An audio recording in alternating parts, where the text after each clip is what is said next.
부자 동네 아줌마가 1층에 있는 이 경비 아저씨를 베란다 창문을 열고 부른대요. 어이 경비. 그럼 경비가 와서 5층을 이렇게 올려다보면은 간식 먹으라고 떡을 던져준대. 5층에서 1층으로. 여러분들, 개한테도 5층에서 1층에 던져주면 안 돼요. 저는 제가 키우는 개가 있는데 간식을 줄 때 어떻게 하느냐면 손바닥에 올려놓고 드시라고 이렇게 제가 개한테도 드시라고 내가 이렇게 줘요. 하물며 사람한테 5층에서 1층으로. 제가 그 후기를 좀 읽어보니까 그 경비 아저씨하고 친했대요. 친해서 장난으로 그랬다는 거예요. 여러분들, 본인은 장난일 수 있지만 1층에서 받아먹는 사람은 장난이 아니에요. 본인은 장난일 수 있지만 그것도 꼭 유통기한 지난 걸 줬다는 거. 유통기한 지난 거. 이게 사람 위에 사람 있고 사람 밑에 사람 있는 거죠. 오죽하면은 분신 자살을 했겠어요. 이분이 한 달 동안 피부 이식을 3번이나 했어요. 그러다가 결국 한 달 만에 죽었어요. 우리 사회는요, 돈 있으면 돈 없는 사람 무시하는 경향이 너무 커요. 여러분들은 애들 어때요? 애기 낳으면은 이뻐요, 안 이뻐요? 막 100일, 200일 된 애들 보면 손가락 보면 어때요? 기가 막히죠? 그러니까 엄마들, 애기 엄마들 보면 막 애 손도 막 먹고 발도 막 먹잖아요. 막 먹어. 보니까 먹을 기세야. 먹을 수만 있으면은. 너무너무 좋으니까. 그리고 눈에 티만 들어가도 막 뭐 이거 비벼내고 그러는데 나한테 한다는 애가, 신부님, 이만한 애를 눈에 넣어도 안 아프대. 눈에 넣어도 안 아프대. 이걸 넣는데 어떻게 안 아파. 눈알이 터지든지 뭘 하든지 해야 될 거 아니야. 눈에 넣어도 안 아파. 그렇게 좋다는 거야. 그렇게. 아기를 보는 기쁨은요, 그건 세상에 돈으로 살 수 없는 기쁨이에요. 우리 집에도 드디어 조카가 장가를 가서 딸을 낳았어요. 로사라는, 나는 이제 할아버지가 됐어요. 조카, 손녀가 있어. 조카, 손녀가. 근데 그 집에 가보면 참 볼만해요. 증조 할머니, 증조 할아버지, 할머니, 할아버지, 엄마, 아빠 6이서 둘러서갖고 얘가 이제 막 며칠 전에 지났거든요. 얘는 가만히 보니까 아무것도 안 해. 그런데도 6이서 둘러서갖고 참 쳐다보고 있다가 눈만 뜨면 뭐라 그러냐면 눈 떴다! 눈 뜬 게 뭐 이렇게 대단한 일이라고. 6명이 둘러앉아갖고 눈 떴다고 난리를 치고, 거기다가 얘가 빵긋 웃기만 하잖아요. 그러면 그때부터는 애가 재롱을 피는 게 아니에요. 증조 할머니, 증조 할아버지부터 재롱을 피기 시작해. 오르르 깍꿍! 이게 누가 재롱 피는 거야? 내가 보기엔 지들이 재롱 피면서 얘가 재롱 핀다는 거야. 오늘도 황창현 신부님의 말씀을 통해 행복한 노후를 위한 해안을 얻어가시길 바랍니다. 영상이 마음에 드신다면 구독과 좋아요 부탁드립니다. 황창현 신부님의 행복 특강 바로 시작하겠습니다.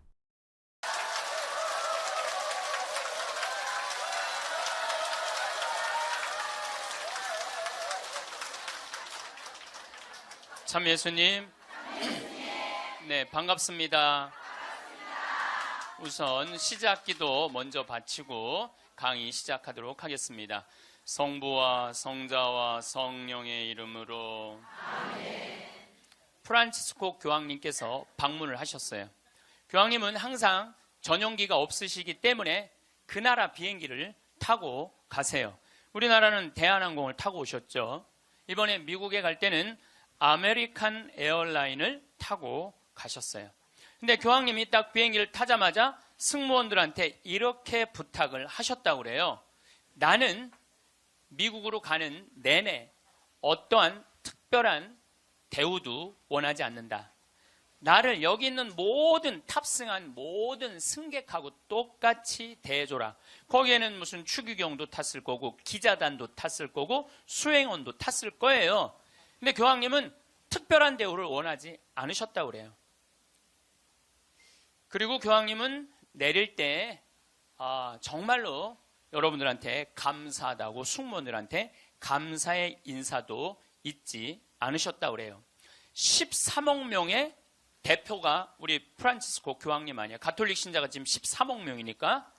그런데 그 대단한 분이 어떠한 특별한 대우도 원하지 않는다고. 그래서 그 교황님을 수행한 승무원들이 마지막에 후기를 쓴 거를 제가 읽었는데, 자기네들은 너무 특별한 대우를 원하지 않았던 그 교황님을 모시고 가면서 인생의 최대의 비행을 했다고 그래요. 너무너무 감동을 받았다고 그래요.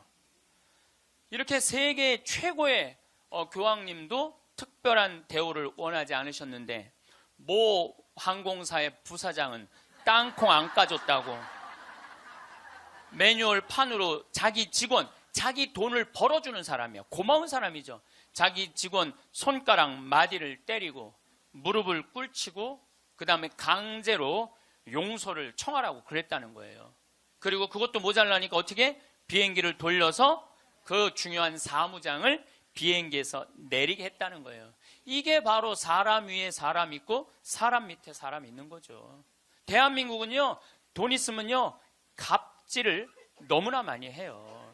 여러분들 갑질 얘기 참 많이 들으셨죠? 백화점에서 근무하는 분들, 은행에서 근무하는 분들, 병원에서 근무하는 분들, 심지어 전화 마케팅 하는 분들, 이런 분들이 우리나라에 지금 몇 명이 일을 하느냐 하면 700만 명 정도가 일을 해요.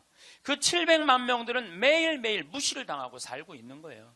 그러니까 수많은 사람들이 매일매일 무시를 당하고 있는 거죠. 그런데 우리들이 이 인생을 살아가면서 사람을 무시하라고 그런 권한을 받은 적이 한 번도 없어요. 사람을 존중하라고 우리는 예수님한테 가르침을 받았죠. 작년에 서울의 한 부자 동네에서 70살 먹은 아줌마가 70살 먹으면 아줌마예요, 여러분들. 예. 웃을 일이 아니에요. 예. 이번에 유엔에서 나이 재정립이 나왔어요. 나이 재정립이 나왔는데 1살서부터 17살을 미성년이라고 그래요. 미성년. 예. 미성년 17살을 18살서부터 65살을 청년이라고 그래요. 청년. 이거는 제가 한 얘기가 아니고 유엔에서 한 얘기예요. 유엔에서 65살까지는 청년이라고 그래요. 나는 65살 미치다 한번 손 들어보세요. 이렇게 청년이 많아 지금. 여기에 청년이 엄청나게 많이 온 거예요. 우리 교회에 청년이 없다고 많은 교회 지도자들은 걱정을 합니다. 근데 저는 걱정할 일이 아니라고 생각해요. 여기 있는 이렇게 많은 청년들이 있는데 왜 걱정을 해? 그러니까 여러분들은 지금 성모에 활동해야 되는 분들이 아니라 청년에 활동해야 되는 분들이에요. 청년에. 만약에 내가 65이 돼서 애도 다 키웠고 결혼도 다 시켰고 나는 이제 늙었다. 65이 나는 늙었다. 이렇게 생각하는 분은 불행한 분이에요. 자, 나는 이제 할 일 다 했으니까 이제 뭐만 기다리고 있으면 돼? 죽을 날만 기다리고 있으면 되잖아요. 근데 죽을 날만 기다리고 있어야 되는데 지금 65살이 언제 죽느냐면 100살쯤 죽을 거예요. 그럼 몇 년 동안 죽을 날을 기다려야 되냐면 35년 동안 매일 죽을 날만 기다리고 있는 거야. 불행해요, 안 불행해요? 65, 난 이제 청년이 이제 끝났네? 66세부터 79살까지를 뭐라고 그러냐면 중년이라고 그래요. 중년. 중년. 제가 한 얘기가 아니고 유엔이 한 얘기예요. 유엔이. 66세부터 79살. 자, 나는 66에서 79살이다. 한번 손 들어보세요. 이게 다 중년들이에요. 중년들. 아줌마들이 지금 79까지는, 그러니까 여기 지금 66세부터 79살까지 지금 노인대학 다니는 분들은 다 자퇴하세요. 다 자퇴하시고 어디에 다시 들어? 성모에 가입해야 돼. 성모에. 80살서부터 99살을 노년이라고 그래요. 노년. 예. 그리고 100살서부터 노인이라고 그래요. 노인. 예. 100살서부터 노인이라고 그래요. 그러니까 지금 오늘은 여기 노인이 하나도 있어요, 없어요? 한 명도 없어요. 여기 노인 한 명도 없어요. 이제 100살쯤 되면은 그때 이렇게 말해도 돼요. 이제 나가 늙었으니까 이제 좀 집에서 쉬어야 되겠다. 이렇게 생각하시면 돼요. 어쨌든 70살 먹은 아줌마가, 부자 동네 아줌마가 1층에 있는 이 경비 아저씨를 베란다 창문을 열고 부른대요. 어이 경비.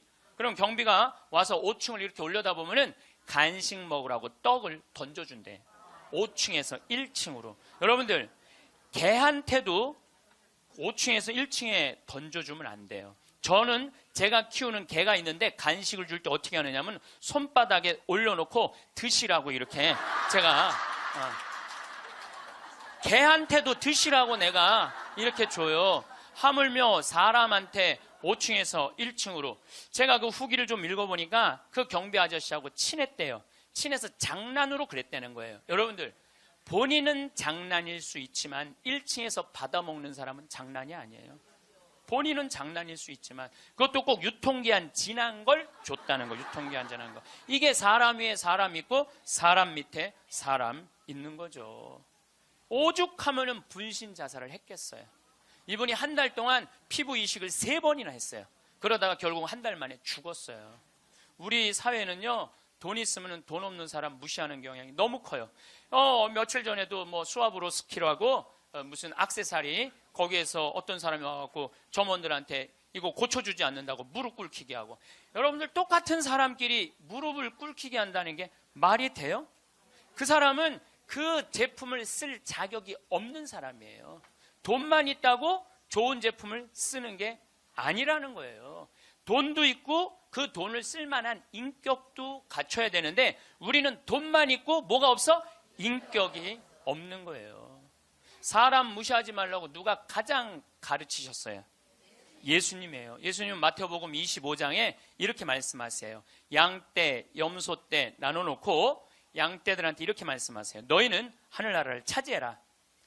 우리가 뭘 잘했다고 하늘나라를 차지합니까? 너희들은 내가 목말랐을 때, 굶주렸을 때, 헐벗었을 때, 병들었을 때, 감옥에 갇혔을 때, 나그네 되었을 때 따뜻하게 맞이해줬다. 주님, 우리가 언제 그랬습니까? 그러니까 예수님이 이렇게 말씀하세요. 너희 형제 중에 가장 보잘것없는 사람 하나에게 해준 게 곧 내게 해준 것이다. 혹시 여러분들 노숙자의 집에 가갖고 노숙자들한테 식사를 한번 대접했어. 그러면은 그 노숙자한테도 대접했지만은 누구한테도 대접한 거야? 그렇죠. 노숙자 안에 있는 예수님한테도 대접한 거예요. 그러니까 그걸 다 대접받았던 예수님은 마지막 날에 그 대접받은 걸 다 갚은 거예요. 근데 여러분들이 병든 사람, 감옥에 갇힌 사람, 노숙자들한테 한 번도 대접해 준 적이 없어. 마지막 날 예수님한테 받을 거 있어요, 없어요? 없어요. 지금 어려운 이웃한테 잘 베풀어 준 사람은 나중에 가서 예수님한테 따질 수 있어. 내놓으라고. 내가 해준 거 내놓으라고 따질 수 있어요. 예수님 마태복음 25장에 말씀하셨기 때문에. 근데 왼편에 있는 사람한테는 예수님이 이렇게 말씀하세요. 악마와 그의 졸도들을 가두려고 준비한 영원히 꺼지지 않는 불 속으로 들어가라. 우리가 뭘 잘못했다고 그럽니까? 그냥 예수님이 이렇게 말씀하세요. 너희들은 내가 목말랐을 때, 굶주렸을 때, 헐벗었을 때, 병들었을 때, 감옥에 갇혔을 때, 나그네 되었을 때 따뜻하게 맞이하지 않았다. 주님, 우리가 언제 그랬습니까? 그러니까 예수님이 이렇게 말씀하세요. 너희 중에 가장 보잘것없는 사람 하나에게 해주지 않은 것이 곧 내게 해주지 않은 것이다. 자, 여기 계신 여러분 모두 안에 지금 예수님 계세요, 안 계세요? 여러분들 무시당하면 돼요, 안 돼요? 안 돼요. 여러분들이 잘나서 무시당하면 안 되는 게 아니라 여러분들 안에 계신 예수님 때문에 무시당하면 안 돼요. 자기 자존심을 지키는 거는 여러분들은 예수님이 거하는 성전이기 때문에 여러분들 자존심을 지켜야 돼요. 저는 이번에 아주 굉장히 슬펐다가 너무너무 멋있는 사장님을 하나 만났어요. 도시락 업체, 그것도 미국에서 와서 우리나라에서 사업을 하는 도시락 업체 사장님인데 우리도 고객을 존중해야 되지만 고객도 우리를 존중해 주지 않으면 내쫓겠다 이거예요. 그 선언서를 제가 읽어드릴게요. 제목이 참 재미나요. 공정 서비스 권리 안내. 우리 직원이 고객에게 무례한 행동을 했다면 직원을 내보내겠습니다. 그러나 우리 직원에게 무례한 행동을 하시면 고객을 내보내겠습니다. 참 멋있죠? 우리 부관장 신부님이 로마 유학 갔다 오신 분이에요. 그런데 저녁에 맥주집에 이제 뭐 신학생 때 갔으니까 맥주 막 먹을 때잖아요. 맥주를 먹으니까 떨어지면 뭐라 그래? 웨이터 계속 불렀대요. 그랬더니 사장이 딱 오더니 나가라고 그러더래요. 왜 나가냐고 그러니까 왜 우리 직원을 종부리듯 부리느냐고. 술 떨어진 거 알면 우리가 찾아가고 필요한 거 있느냐고 물어볼 텐데 왜 내 직원을 종부리듯 부리느냐고. 이렇게 종부리듯 부리는 당신은 여기서 맥주 먹을 자격 없다고, 나가라고. 근데 이게요, 유럽도 그러고 미국도 그래요. 미국도 가면은요, 아줌마 못 불러요. 올 때까지 기다려야 돼. 근데 우리는 내가 돈 주고 부린다고 식당에 가서 어떻게 해? 아줌마 왜 안 갔다 와? 안 갖고 와? 이게 종부리듯 부리는 거예요. 이 뒷말이 더 멋있어요. 상품과 대가는 동등한 교환입니다. 우리 직원들은 훌륭한 고객들에게 마음 깊이 감사를 담아 서비스를 제공하겠지만 무례한 고객에게까지 그렇게 응대하도록 교육하지는 않겠습니다. 그러니까 무례한 고객한테 죄송합니다 그렇게 안 가르치겠다는 거예요. 당신은 물건 살 자격 없으니까 나가라고 가르치겠다는 거예요. 우리 직원들은 언제 어디서 무슨 일을 하든지 항상 존중을 받아야 할 훌륭한 젊은이들이며 누군가에게는 금쪽 같은 자식이기 때문입니다. 직원에게 인격적 모욕을 느낄 언어나 행동, 큰 소리로 떠들거나 아이들을 방치하여 다른 고객들을 불편하게 하는 행동을 하실 경우에는 저희가 정중하게 서비스를 거부할 수 있음을 알려드립니다. 사장이 이렇게 딱 써놓은 거예요. 앞에다가. 얼마나 멋있는지 몰라요. 그러니까 예수님도 어느 누구도 함부로 대하지 말라는 거. 어느 누구도. 또 마태복음 18장 10절에 이런 말씀을 하세요. 너희 중에 가장 작은이라도 업신 여기지 말아라. 왜냐하면 그의 수호천사가 하늘에서 매일 아버지의 얼굴을 뵙고 있다 그래요. 수호천사가. 여기 계신 분들 이렇게 말씀하시는 분들 계세요. 나는 지질이 복도 없는 년이라고. 나는 남편 복도 없고 자식 복도 없는 지질이 복도 없는 년이라고. 그 지질이 복도 없는 년도 수호천사가 한 분씩 다 있다는 얘기예요. 수호천사가 한 분씩 다 있는 거예요. 그러니까 여기 계신 여러분들 전부 지금 수호천사 있어요 없어요? 있어요. 여러분들 언제 수호천사가 여러분들 가장 곁에 있느냐면 여러분들이 성체 영화로 나올 때 수호천사가 항상 여러분들을 수호하고 나온다는 거예요. 여러분들 대단한 분들이에요. 수호천사 한 분씩 다 거느리고 있으니까. 그러니까 무시당하면 돼요 안 돼요? 무시당하면 안 돼요. 예수님은 이 세상에 오셨을 때도 가진 자 편에 서지 않고 가지지 못한 자 편에 서세요. 부처님 아버지는 직업이 뭐죠? 부처님 아버지는 왕이었어요. 공자님 아버지는 관리였어요. 마호메트 아버지는 큰 부자 상인이었어요. 물론 마호메트 엄마가 뱃속에 있을 때 돈 벌러 나갔다 죽어요. 그래갖고 마호메트는 유복자. 예수님 아버지는 직업이 뭐예요? 목수. 내가 신학교 다닐 때 신론 배울 때 예수님 아버지는 성부라고. 예수님 아버지 직업은 하느님이었어요. 하느님. 예수님 양아버지 직업은 뭐예요? 목수예요. 2000년 전에 목수는 하루에 2끼 정도 먹었다고 그래요. 그러니까 가난한 집에 태어나신 거예요. 예수님은. 굳이 당신이 선택해서 올 수 있었는데 굳이 가난한 집에 택해서 오신 이유는 뭐냐면 가난한 이들과 함께 하겠다는 거예요. 그리고 당신 태어날 때 천사들이 누구를 초대하느냐면 목동들을 초대해요. 야, 삼왕은 자기네들이 찾아온 거고 예수님이 초대한 건 누구냐 하면은 목동들이에요.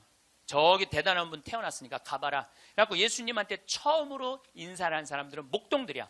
우리가 알퐁소 토대의 별이라는 책을 읽어갖고 목동을 굉장히 낭만적인 사람들로 알고 있는데 중동에 가보면요 세상에 더러운 게 목동이에요. 그래서 목동하고 상대하지 말라 그래. 도둑놈들이라고. 상대하지 말라 그래. 왜냐하면 한번 풀 뜯으러 염소 풀 뜯으러 나가면은 한 달을 돌아다녀야 되거든요. 그러니까 한 달 동안 내가 가서 보니까 머리에 떡을 칠하고 다녀요. 먹을. 냄새가 얼마나 나는지 몰라. 또 밤낮에 기온차가 많으니까 옷을 몇 겹을 입고 한 달 동안 안 빨고 그것만 입고 다니는 거예요. 그 더럽고 냄새나는 목동들을 예수님은 첫 손님으로 초대한 거예요. 이게 누구를 초대하겠다냐? 보잘것없는 사람들을 귀하게 여기겠다는 거예요. 그리고 당신 활동하실 때는 앞 못 보는 사람, 듣지 못하는 사람, 말하지 못하는 사람, 팔 오그라드는 사람, 등 굽은 여자, 다리 오그라드는 사람, 몸 썩어가는 나 환자, 몸 파는 여자, 나라 팔아먹은 세리들이랑 먹고 마시고 놀았다고 그래요. 저는 신약 성서 읽으면서 가장 가슴 떨리는 성서 구절이 뭐냐면 예수님은 그들과 먹고 마시고 놀았다. 이거를 읽으면 막 가슴이 떨려요. 여러분들 세상에 먹고 마시고 노는 것처럼 중요한 일이 어디 있어요? 그렇죠? 여러분들 저하고 뭐 방송을 통해서 유튜브를 통해서 친숙하시죠? 친숙하다 하더라도 나하고 먹고 마시고 놀진 않잖아요. 먹고 마시고 놀 수 있는 사이는요, 친하지 않으면 못해요. 여러분들도 누구랑 먹고 마시고 놀아요? 친한 사람들이랑 먹고 마셔요. 오늘 이거 끝나고 나면 길거리에 나가고 너 오늘 나하고 먹고 마시고 놀자. 길거리에 있는 사람한테 말할 수 있어요, 없어요? 귀싸대기 맞을 거예요. 여기 오늘 같이 온 친구들하고 야, 우리 오늘 강의 끝났으니까 여기 명동에 가고 우리 먹고 마시고 놀자. 친하지 않으면 못하는 거예요. 친하지 않으면. 그리고 먹고 마시고 노는 사이는 그 사람의 속사정을 다 알아요. 그 사람이 뭘 힘들어하는지, 그 사람의 고민이 뭔지 먹고 마시고 놀지 않으면 모르는 거예요. 본당 신부도 마찬가지예요. 본당 신부할 때 5년 동안 사목을 했는데 교우들하고 한 번도 먹고 마시고 놀지 않았어. 그러면 여러분들은 본당 신부하고 추억이 있을까요, 없을까요? 없어요. 이게 웃을 일이 아니에요. 루카복음 7장 8절에 예수님은 먹보요 술꾼이라고 그래요. 먹보요 술꾼이라. 저도 본당 신부할 때 사목을 하는 기본이 뭐냐면 먹고 마시고 노는 거였어요. 사목의 기본이 먹고 마시고 노는 거였어요. 장례가 나잖아요. 그럼 저는 반드시 초상집에 갔어요. 초상집에 가갖고 장례 전날 가갖고 소주 한 병 내오라고 그래요. 그럼 상주 전부 다 오라고 그래요. 상주들하고 소주 한 잔씩 하면서 먹고 마시면서 어머니가 어떻게 살았는지, 아버지가 어떤 병으로 돌아갔는지 얘기를 다 들어요. 그리고 1시간을 그렇게 소주 한 병을 먹으면서 이야기를 하고 다음날 강론할 준비할 필요가 없어. 강론. 왜냐하면 강론 때 이 엄마가 어떻게 살았고 가족은 어떻게 하고 다 얘기할 수 있는 거예요. 먹고 마시고 놀고 왔기 때문에 공감이 되는 강론을 할 수 있는 거예요. 근데 만약에 초상이 났는데 내가 그 집에 한 번도 간 적이 없어. 그냥 장례만 딱 왔어. 그 강론은요, 그 고인들하고 남아있는 유족들하고 아무 공감대가 없는 강론을 할 수밖에 없어요. 예수님이 우리가 이 신약 성서를 읽을 때 너무너무 착착 쉽게 와닿죠? 왜 우리가 쉽게 알아들을 수 있는지 아세요? 예수님이 우리랑 먹고 마시고 놀았기 때문이에요.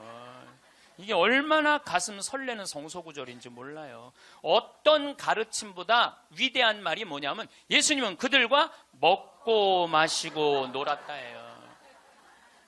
저도 87년도에 시각장애자들하고 1년 동안 여기 상계동에서 먹고 마시고 놀아봐서 87년도에 내가 그분들하고 1년 동안 살면서 물어봤어요. 여러분들은 살면서 뭐가 가장 힘드냐고. 그랬더니 그분들이 하는 얘기가 가장 힘든 게 뭐냐면 내 몸으로 난 자식 얼굴을 모르는 거래요. 내 몸으로 난 자식 얼굴을 모르는 거예요. 애들은 1살 때 평생 할 효도를 다 한다는 거예요. 1살 때. 여러분들 그때 그 기쁨 평생 애들은 2살 때부터 효도 안 해요. 왜 효도 안 하는 줄 아세요? 1살 때 이미 다 했어. 근데 뭘 2살 때부터 해. 혹시 지금 30살 뭐 된 자식들이 효도 안 한다고 섭섭한 그분들은 욕심이 너무 많은 거예요. 이미 그 기쁨을 다 누린 거예요. 근데 그분들은 자기 애들을 어떻게 알아보느냐면 손으로 만져서 눈이 이렇게 생겼고 코가 이렇게 생겼고 입이 이렇게 그 상상할 수밖에 없어요. 네, 상상할 수밖에 없어요. 또 한 번은 도봉산 성당에서 우리 시설 분들을 초대를 해갖고 식사 대접을 했어요. 정말 내가 가서 보니까 상다리가 부러지게 차려놨어.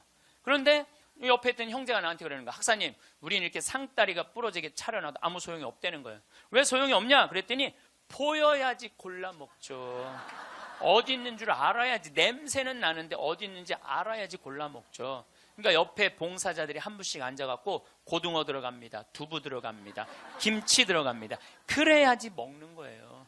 근데 우리 생태마을에 딱 음식 차려놓으면은 막 김치, 뭐 고등어 막 이제 묵은지 절여놓은 거 막 이분들 막 입에 군침이 돈대. 딱 보면은 막 깍두기 쫙 빨갛게 해놓고 막 김치찌개 두부 딱 올려주면 입에 군침이 돈다는 거예요. 우린 눈으로 먹는 거예요. 먼저 눈으로 먹고 입에 군침이 도는 거예요. 이걸 영어로 뭐라고 그러냐면 My mouth is watering 그래요.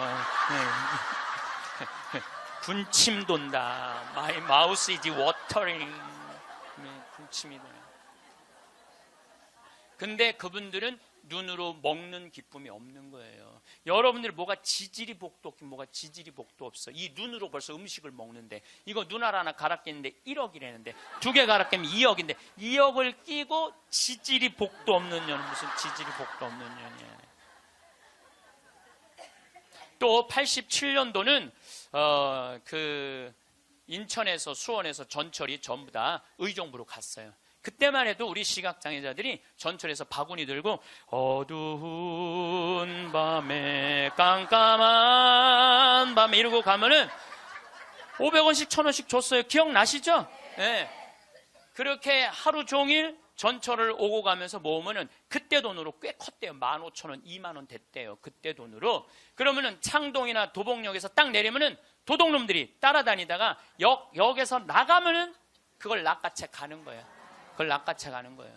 그럴 때 너무너무 속상하다는 거. 너무너무 화가 나. 하루 종일 고생한 건데. 그러니까 누굴 데리고 나가느냐면 5학년, 6학년, 중학교 1학년 된 자기 애들을 데리고 나가는 거예요. 자기 애들은 그거 일 나가는 게 죽기보다 싫은 거예요. 매일 그 우리 시설 마당에서 애들이 울어. 너 왜 울어? 그러면 자기 일 나가기 싫다는 거예요. 네가 무슨 일을 나가는데 애들이 얘기해 주는 거예요. 낚아채 갖고 엄마 아빠가 나 데리고 나간다고. 그럼 엄마 아빠 손 잡고 지팡이 잡고 전철 안에 왔다 갔다 하는 거 걔네들이. 그러는 수원이나 인천은 아무 상관없대요. 창동이나 도봉역에 딱 그 전철을 지나갈 때 되면 누굴 만나냐면 반 친구들을 만나는 거예요. 반 친구들이 그걸 보고 다음날 학교 가고 다 소문을 내는 거예요. 제 엄마 손잡고 구걸하러 다닌다고. 얼마나 그 나이에 자존심이 상해요. 그러니까 내가 그들과 먹고 1년 동안 먹고 마시고 놀지 않았으면 그분들의 아픔을 몰랐을 거예요.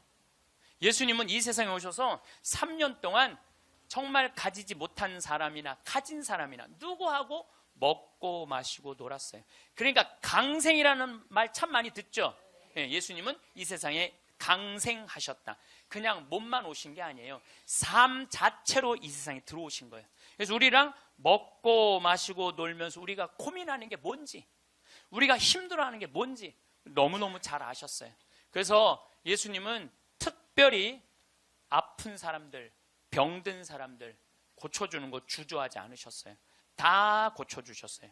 지금 한국에는 크리스찬이 2천만이 있어요. 개신교 1,500만, 가톨릭 500만. 크리스찬이라는 건 뭐냐면 그리스도처럼 살겠다는 거예요. 여기 계신 여러분들 전부 왜 세례받았냐면 그리스도처럼 살라고 세례받은 거야. 그러면 이 대한민국에 2천만 명의 그리스도가 살고 있는데 요즘 대한민국에 보면 2천만 명의 그리스도인이 살고 있는 것 같아요? 아니죠? 예수님이 서로 사랑하라고 말하고 간 적이 없는 것 같아. 예수님이 이렇게 말하고 가신 것 같아. 너희들 서로 괴롭힐 수 있는 한 괴롭혀라. 이렇게 말씀하고 가신 것 같아. 얼마나 서로 괴롭히는지 작년 4월 6일 날 윤승주 일병이 죽었어요. 군대 간 지 4개월 만에 4명의 선임이 괴롭혀갖고. 근데 어떻게 괴롭혔느냐면 치약 한 통을 다 짜서 강제로 먹였다는 거야. 치약 한 통을 다 짜서. 그리고 가래침을 뱉고 그걸 핥아 먹으라고 그러고. 이게 사람이 할 짓이에요? 사람이 할 짓이 아니에요. 죽기 이틀 전에는 냉동 음식을 입에다가 집어넣고 얼굴을 때리고 밥알이 튀어나오면 다시 삼키라고 그러고 핥아서. 결국은 기도가 막혀서 죽었다고 발표가 나왔어요. 그런데 윤승주 일병 사돈 쪽에 정형외과 의사가 있어요. 젊은 애가 기도가 막혀 죽을 리가 없다. 한번 시신을 다시 보자. 시신을 꺼내봤더니 온몸에 피멍이 다 들은 거예요. 이틀 동안 마대자루로 때린 거예요.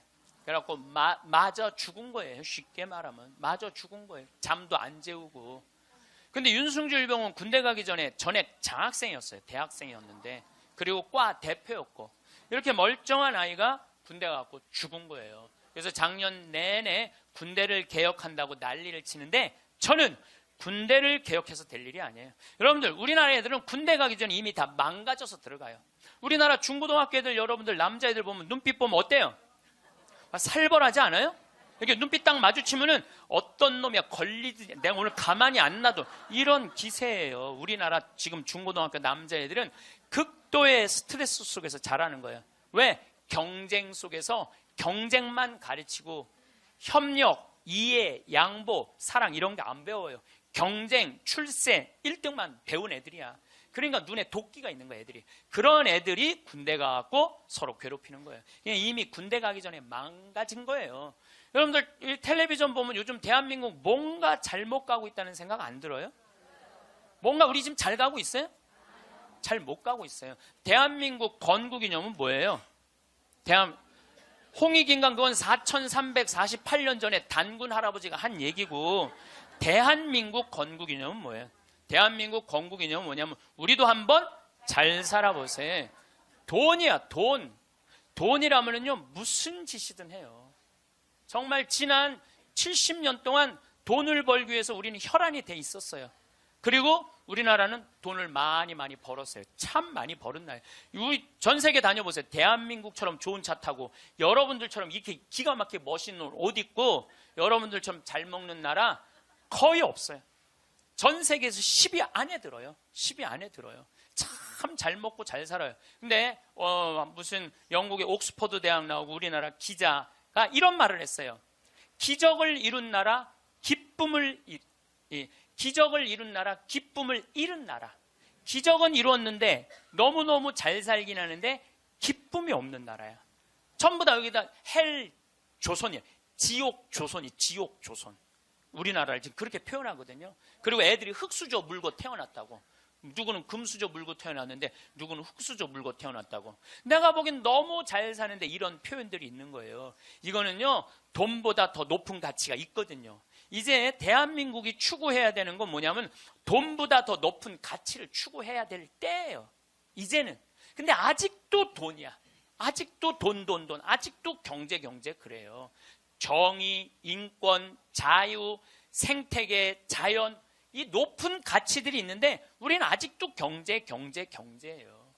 작년 4월 16일 날 세월호가 왜 침몰했어요? 돈 때문에 침몰한 거예요. 6,000톤급 큰 배들은요, 배 밑에 평형수를 심어야, 이렇게 다 둬야 돼요. 근데 우리는 4분의 1밖에 평형수를 안 담고 4분의 3은 뭐 실은 거야? 돈 실은 거예요, 돈. 그러니까 304명이나 죽었죠.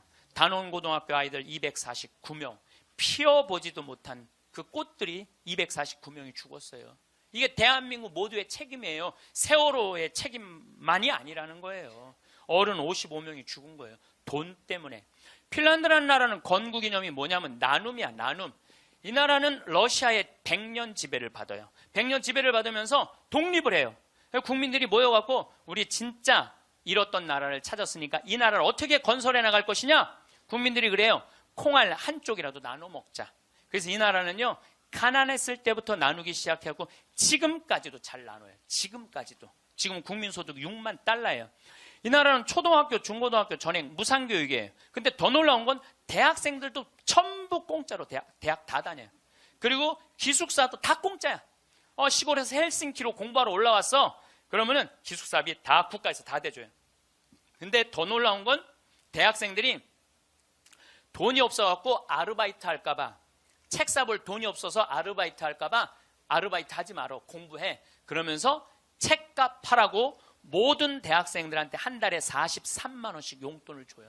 모든 학비도 안 되는데 용돈도 줘.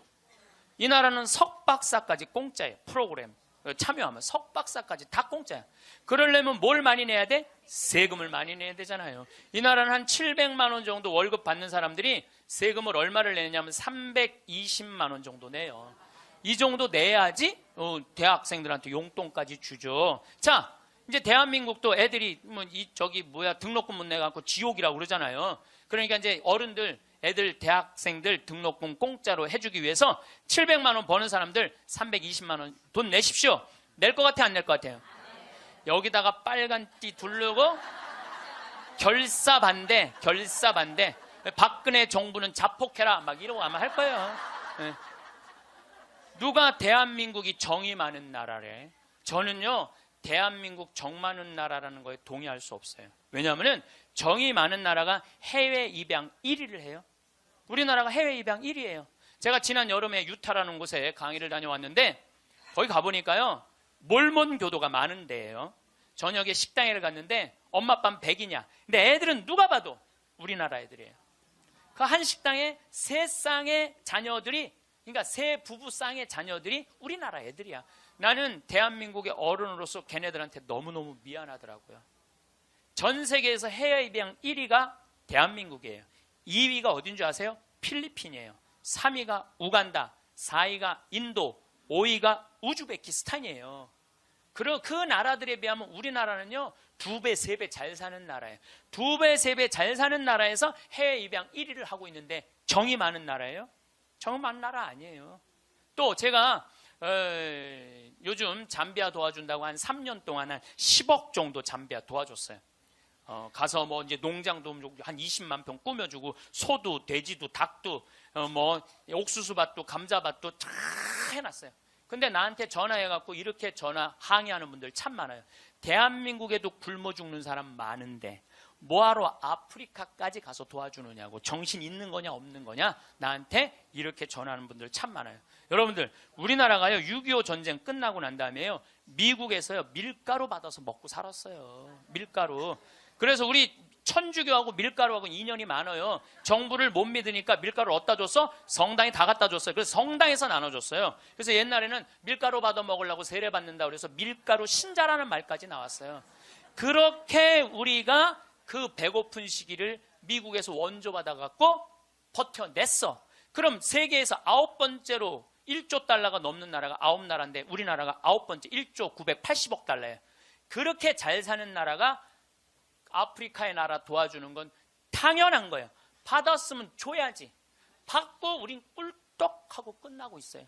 근데 그게 OECD 국가 중에 가난한 나라 안 도와주기로 우리나라가 1등이에요. 뭐가 정이 많은 나라예요. 말로만 정 많으면 다예요. 정이 많은 나라가 아니에요.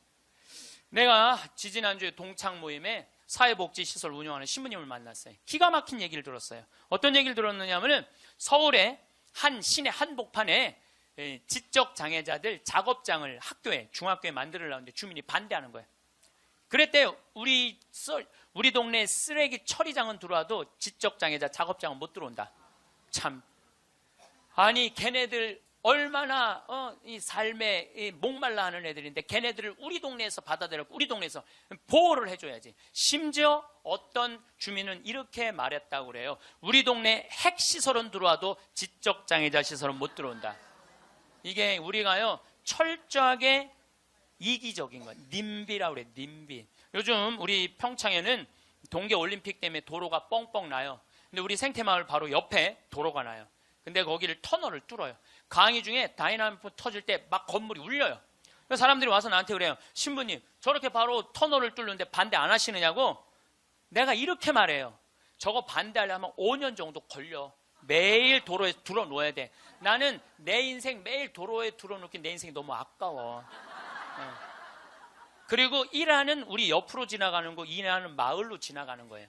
그럼 내가 반대한다고 칩시다. 그러면 이 안은 누구한테로 지나가는 거야? 마을로 지나가는 거예요. 그럼 우리 내 옆길은 안 되고 옆에 마을은 괜찮고. 이게 이기적인 거예요. 이기적인 거.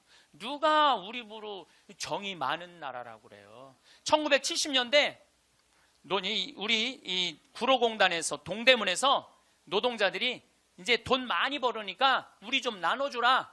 그러니까 정부에서 어떻게 이 국가가 지금 잘 살아야 된다. 그래갖고 잡아 죽이고 고문하고 그랬어요. 그러면서 나중에 잘 살게 되면 그때서 너희들한테 잘해줘. 나중에 잘해줘요.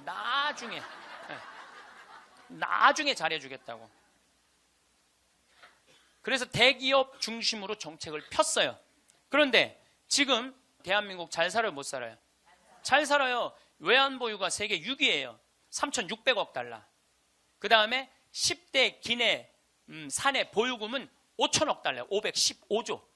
근데 지금 나눠요, 안 나눠요? 안 나누잖아요. 호주만 해도 광부들이 연봉이 얼마냐면 1억 2천이에요. 광부들이.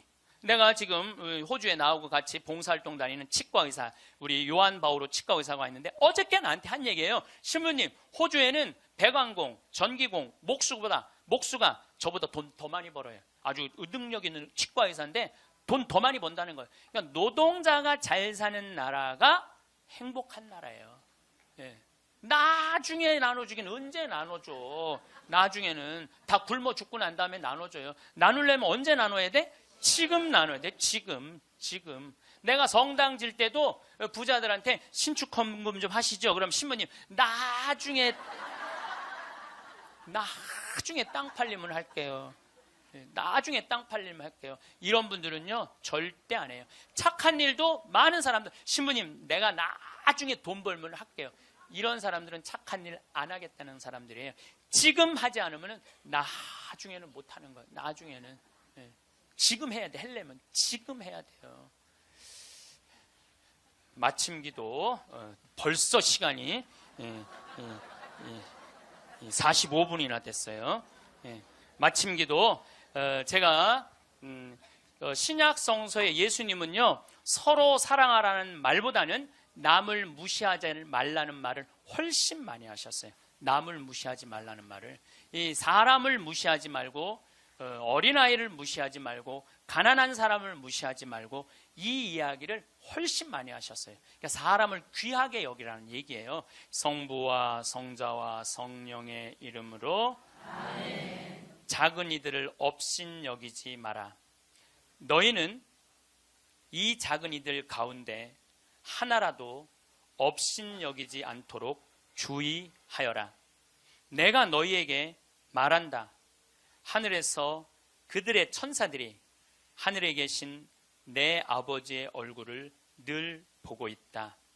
사랑 많으신 하느님 아버지, 당신은 아들 예수님을 이 세상에 보내셔서 우리와 함께 먹고 마시고 놀면서 우리들이 이 세상살이 하면서 힘들어하는 것을 위로해 주시기 위하여 당신 아들을 파견하셨나이다. 그 거룩한 예수 성심을 닮아 우리들도 생활 안에서 만나는 우리 주위 사람들 무시하지 않고 그들을 존중하고 그들 안에 있는 예수님의 모습을 찾아내어 그들을 존중할 수 있는 그러한 지혜 허락하소서. 영광이 성부와 성자와 성령께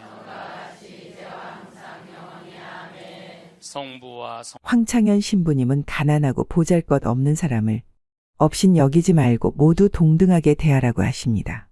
직업에도 귀천이 없듯이 사람도 귀천이 없습니다. 사는 동안 어려운 사람들에게 덕을 쌓으면 결국 그 덕은 자신에게 돌아옴을 명심하셔야 됩니다.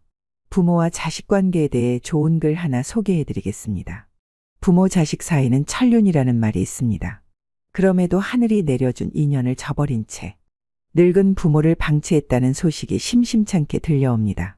대부분의 부모는 내 자식을 누구보다 번듯하게 키우고 싶어 평생을 희생해가며 키웁니다. 우리 어릴 때를 생각해보면 먹고 사는 것은 조금 힘들었어도 부모 손 크게 빌리지 않고 잘 자랐던 것 같은데 풍요로운 현대에 와서는 부모 노릇하기가 정말 힘든 것 같습니다. 자식 가진 부모라면 자식 때문에 고민 한 가지쯤은 다들 있으실 겁니다.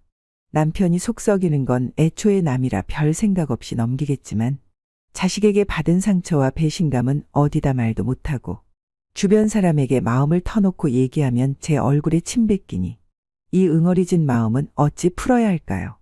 다들 약속이나 한 듯이 말을 안 해서 그렇지 자식에게 서운함을 느끼는 부모가 어디 한둘일까요? 제 주변 지인들만 만나도 남편 욕은 몇 시간이 넘도록 하면서 자식 자랑은 해도 해도 시간이 모자랍니다. 자식은 부모의 또 다른 자신이기 때문에 자식의 영광은 자신의 영광이고 자식의 흉은 곧 자신의 흉이 되니 드러내지 않을 뿐입니다. 남편에게 서운해도 보물 같은 자식들만 보고 여태 살아왔는데 뭐든지 좋은 것만 해주려고 고된 일 가리지 않고 헌신하며 살았더니 자식들이 엄마의 고생도 몰라주고 자기들 잘 살 궁리만 합니다. 오늘은 자식들에 대해 고민이 있으신 분들이 들으시면 좋을 내용이 담겨 있습니다. 어느 안타까운 할머니의 사연을 읽어드리겠습니다. 이 글은 현대의 우리들의 자화상인지도 모르겠습니다. 최근 6명의 자식에게 버림받아 찜질방을 전전하던 88세의 할머니 사연이 재조명받고 있습니다. 지난해 5월 청와대 국민청원 게시판에는 자식들에게 버려진 88세 새우등 할머니의 처절한 몸부림이라는 제목의 청원까지 올라왔습니다. 할머니께선 8.15 해방 전 1944년 당시 나이 14세에 이북에서 내려오셔서 사시다가 할아버지와 혼인하여 슬하에 6남매를 두셨습니다. 그 자식들 먹이고 입히고 가르치기 위해 부모님 자신들은 모진 삶의 무게와 가난에 허기진 배를 물로 채우며 견뎌내야만 하셨습니다. 첫째 딸을 낳은 후 할아버지는 6.25 전쟁에 참전하여 6년 만에 제대를 하셨고, 할머니께서는 남편이 전쟁터에 가신 후 6년 동안 굶는 것을 밥 먹듯 하며 가난한 살림에도 시부모님을 남편 목까지 정성껏 섬기며 효도를 다하셨다고 하십니다. 할아버지는 제대 후에 자식들에게 가난을 대물림해선 안 된다고 하시며 강원도 깊은 산속으로 들어가 화전을 일구며 손발이 다 닳고 등이 휘도록 험한 일도 마다하지 않으셨습니다. 할머니께서는 40여 년 전에 자식 대학 등록금을 마련하려고 누이를 치시다가 뽕나무 꼭대기에서 떨어져 허리를 심하게 다치셨어도 병원 한 번 못 가시고 방치해 두었던 허리는 그 후로 더 심해져서 새우등처럼 휘어버리고 말았습니다. 평생을 자식들 뒷바라지하고 남겨두었던 부동산, 현금, 금부치까지 전 재산을 모조리 자식들에게 주고 남은 거라고는 노부부가 오손오손 의지하며 살아가던 집과 텃밭뿐이었습니다. 그런데 그것마저 둘째 딸과 둘째 아들이 부모님께 찾아와서 시청 앞에 땅을 사서 집을 짓는데 자금이 부족하니 부모님의 마지막 노후 자금인 집과 텃밭을 팔아서 보태주면 부모님 노후를 편히 모시고 효도하겠다며 온갖 감언이설로 노부모를 구워 삶았습니다. 자식의 말을 철석같이 믿은 노부부는 둘째 아들에게 돈을 건넸습니다. 하지만 돌아온 건 효도는커녕 차가운 홀대뿐이었습니다. 그런 불효자 또 없습니다. 부모님의 노후 자금이었던 집과 텃밭을 매매한 대금을 둘째 딸이 은행에서 바로 가지고 간 후에 4에서 5년이 지나도록 그 효도 약속은 이행되지 않았고 그 후 둘째 아들은 연락을 끊은 채 종적을 감췄습니다.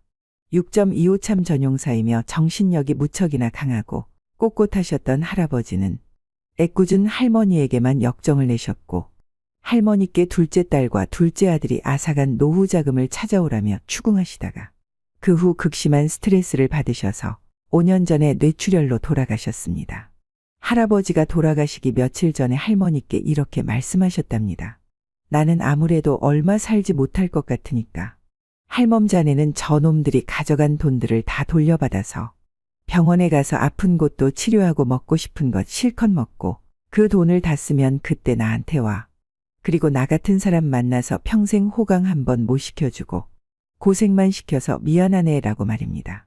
그렇게 홀로 남겨진 할머니는 최근 3년 동안 누구의 보호도 받지 못하고 꼬부라진 몸을 지팡이 하나에 의지한 채 노인학대 보호기관으로 사설 쉼터로 지인의 집으로 찜질방으로 돌아다니시며 하루하루를 전전긍긍하셨습니다. 현재 자식들로부터 방임, 유기, 제약대로 노인학대 보호 기관에 다시 재입소하셨습니다. 그동안 3년이 넘도록 유기방임한 자식들이 할머니 몰래 집도 이사를 가고 전화번호도 바꿔버리는 바람에 할머니는 아들, 딸들의 집도 전화번호도 모르고 계십니다. 6남매 중 4남매가 강원도 강릉에 모여 살고 있는데 말입니다. 세상에 홀로 남겨진 할머니는 자식을 잃은 슬픔과 깜깜한 미래를 걱정하며 하루하루 버틸 뿐입니다. 할머니는 자식들의 유기, 방임 후 3년 동안 생활비, 의료비가 없어서 자식들이 그동안 가져간 돈을 되돌려받아서 혼자서라도 살아보려고 경남 양산에서 자식들이 살고 있는 강원도 강릉으로 그 먼 거리를 수차례 콜택시로 오고 갔다고 합니다. 전화번호도 바뀌어 있는 탓에 수소문 끝에 찾아갔지만 엄동설안의 문도 열어주지 않고 늙은 엄마를 피해서 도망다니는 아들, 딸을 만날 수조차 없었습니다. 어두운 밤 혹한의 날씨에 이대로 조금 더 문 밖에 서 있다가는 얼어 죽을 것만 같아서 둘째 아들 집 위층 아주머니께 우리 아들놈이 문을 안 열어줘서 지금 얼어 죽게 생겼으니 하룻밤만 나를 댁에서 재워주면 이 은혜는 잊지 않을게요 했더니 그 위층 아주머니는 아들도 늙은 엄마를 나 몰라라 하는데 내가 할머니를 하룻밤 재워주면 할머니 아들에게 좋은 소리 못 들어요. 우리 집엔 절대 안 돼요. 하면서 문을 쾅 닫고 들어가 버리더랍니다. 할머니는 내가 오늘 밤 이대로 둘째 아들놈 집 문 밖에서 영하의 날씨에 꽁꽁 얼어서 죽는구나 하는 두렵고 불안한 마음에 사지가 벌벌 떨리며 정신이 아찔했다고 합니다. 그래서 가까스로 몸을 추스린 후 112에 전화를 해서 경찰이 왔지만 경찰은 부모 자식 간에 만나서 타협점을 찾으라며 더 이상 관여하지 않았습니다.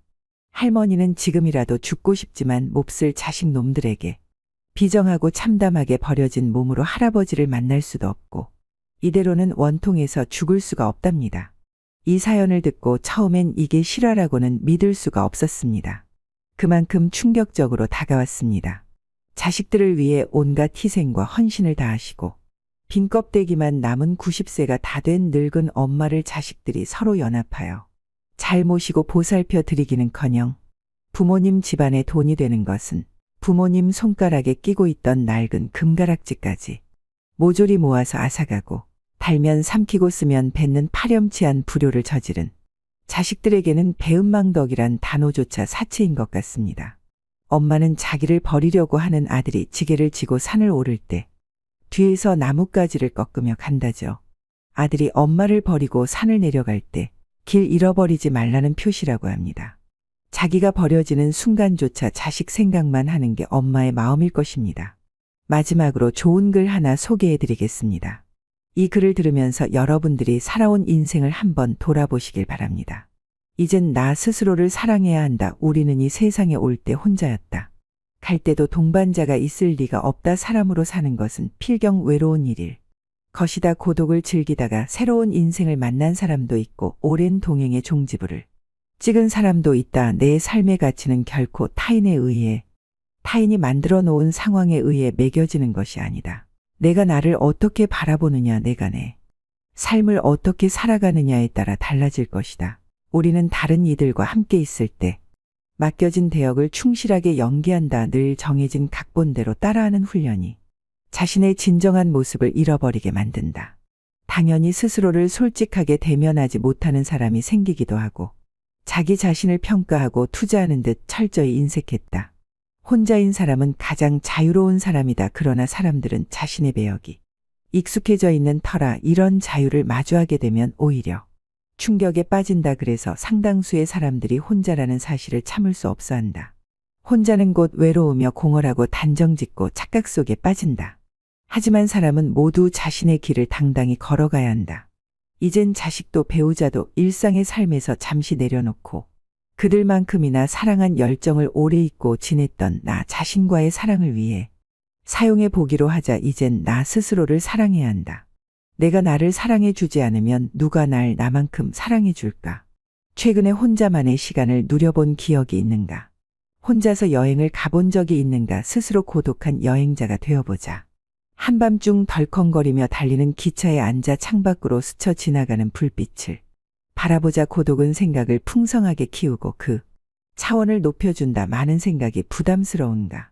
생각이 많은 것은 좋은 일이다. 그것을 조용히 음미할 때 우리의 영혼은 성장한다. 열심히 가정을 지키면서 살아온 나 자신을 마음껏 칭찬하자. 열심히 일하면서 지나온 내 삶을 한껏 사랑하자. 정성껏 마음 주고 걸음 좋은 내 이웃들을 중심으로 사랑하며 칭찬하자. 이젠 이만하면 쉴 자격 충분하니 더 이상 달려가지 못하더라도 달래고 추스릴 시간을 주자. 수고했다 애썼다.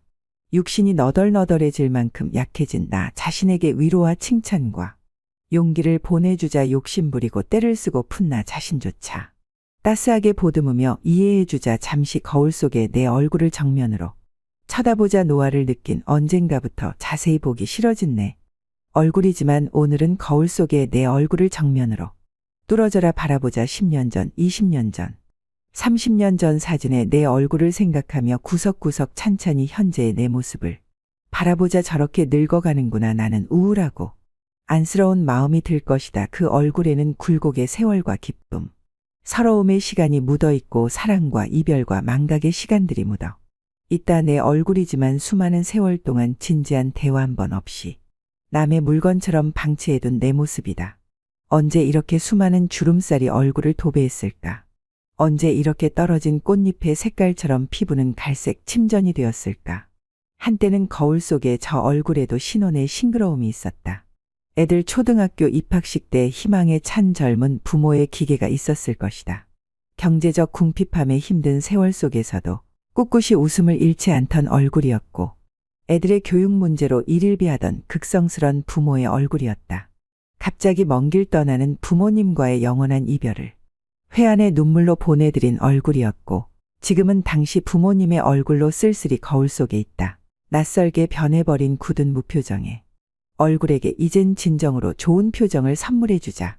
지난 세월 근심과 걱정 속에서 찌들어간 내 얼굴에게 앞으로는 웃음과 희망을 전해주고 더 이상 주름살은 남겨주지 않도록 노력하자. 열심히 살아온 내 얼굴에게 그동안 너무 고마웠다고 말해주자. 수십 년을 동고동락해준 내 얼굴에게 지구상에 오직 하나뿐인 내 얼굴에게 남은 시간은 우리들만을 위해 바치겠노라고 약속하자. 생각은 말이 되고 말은 행동이 되며 행동은 습관이 되고 습관은 삶의 변화를 준다. 어떤 생각을 하느냐에 따라 인생이 달라진다. 내가 나를 사랑하지 않으면 남들 또한 나를 사랑해 주지 않을 것이다. 첫 번째, 내가 제일 좋아했던 취미. 생활을 시작하자. 두 번째, 내가 진짜 가보고 싶은 여행지로 훌쩍 떠나자.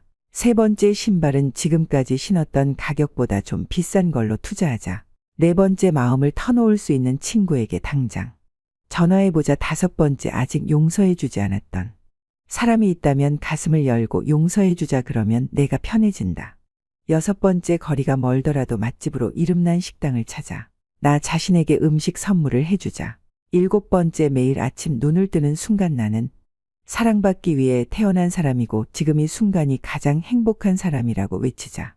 이 글을 읽은 모든 사람이 과거에 어떻게 살았던 지금 당장부터 행복했으면 한다. 거울 속의 낯선 나를 이젠 진정 사랑하는 대상으로 친하게 지내며 먼 훗날 영원한 안식 여행을 떠날 때 너와 나 우리는 행복한 삶을 살았다고 말할 수 있었으면 얼마나 좋을까. 내가 먼저 내 얼굴을 사랑해라고 말하고 바로 행동을 했으면 합니다. 나를 없이 여기지 말고 위대하고 또 위대한 소중하고 귀한 사람이 당신임을 잊지 말고 살았으면 합니다. 나는 지구상 하나뿐인 내 얼굴을 사랑합니다. 왜냐하면 한평생 희노애락을 같이 경험하며 살아온 얼굴이니까요. 이제는 늦기 전에 인생을 즐겨라. 아주 오래 살 것처럼 행동하면 어리석다. 걷지도 못할 때까지 기다리다가 인생을 후회하지 말고 몸이 허락하는 한 가보고 싶은 곳 여행하라. 혹시 병들더라도 겁먹거나 걱정하지 마라. 태어나서 늙고 병들고 죽는 것은 누구에게나 오는 것 아닌가. 몸은 의사에게 맡기고 목숨은 하늘에 맡기고 마음은 스스로 책임져야 한다.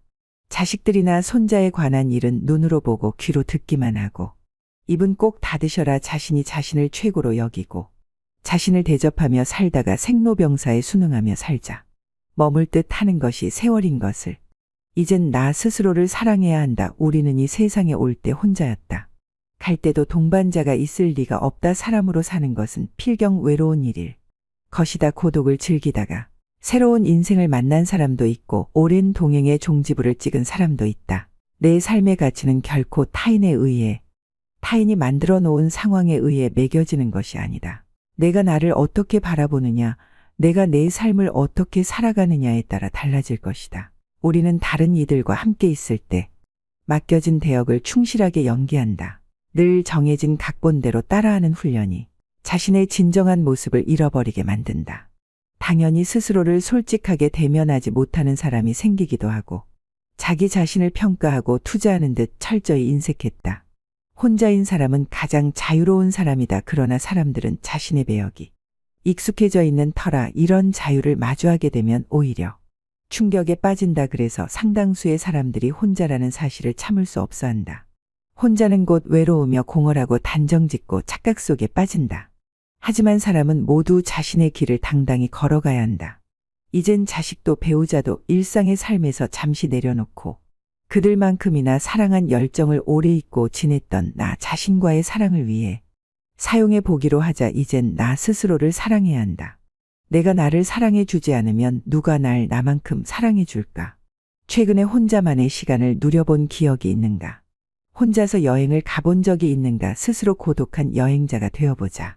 한밤중 덜컹거리며 달리는 기차에 앉아 창밖으로 스쳐 지나가는 불빛을 바라보자 고독은 생각을 풍성하게 키우고 그 차원을 높여준다. 많은 생각이 부담스러운가. 생각이 많은 것은 좋은 일이다. 그것을 조용히 음미할 때 우리의 영혼은 성장한다. 열심히 가정을 지키면서 살아온 나 자신을 마음껏 칭찬하자. 열심히 일하면서 지나온 내 삶을 한껏 사랑하자. 정성껏 마음 주고 걸음 좋은 내 이웃들을 중심으로 사랑하며 칭찬하자. 이젠 이만하면 쉴 자격 충분하니 더 이상 달려가지 못하더라도 달래고 추스릴 시간을 주자. 수고했다 애썼다.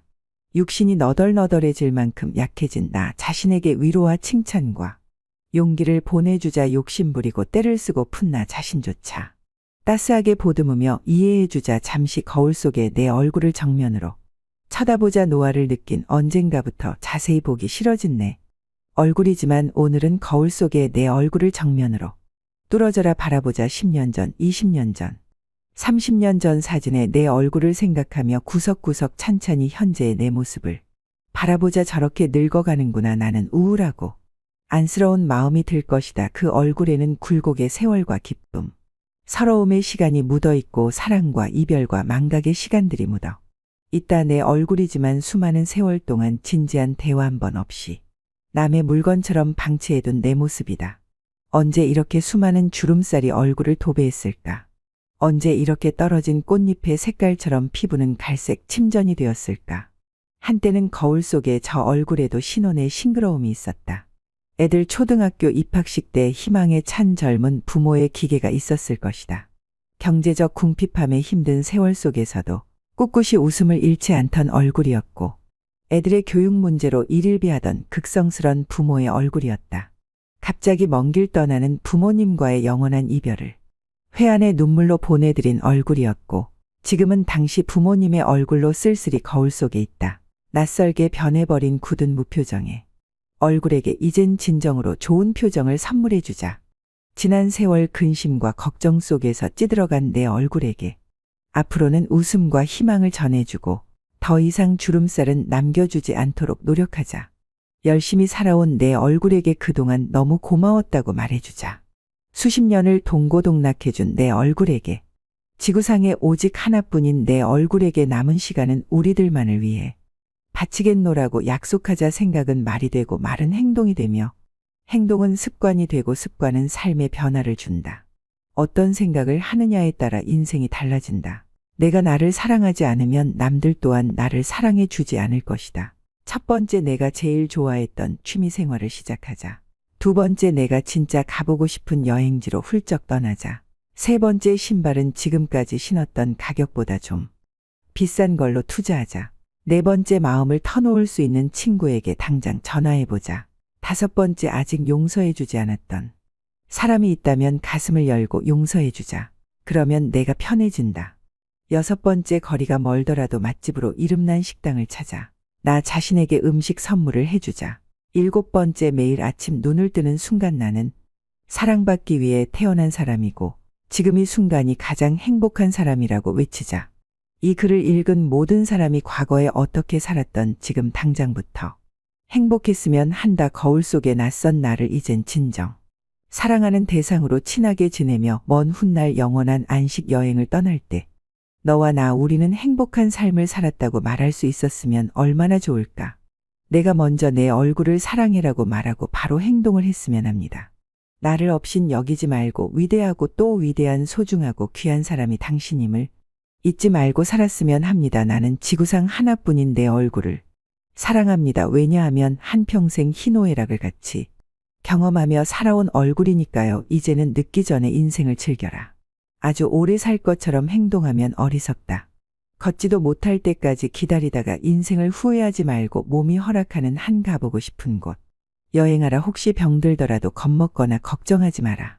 태어나서 늙고 병들고 죽는 것은 누구에게나 오는 것 아닌가.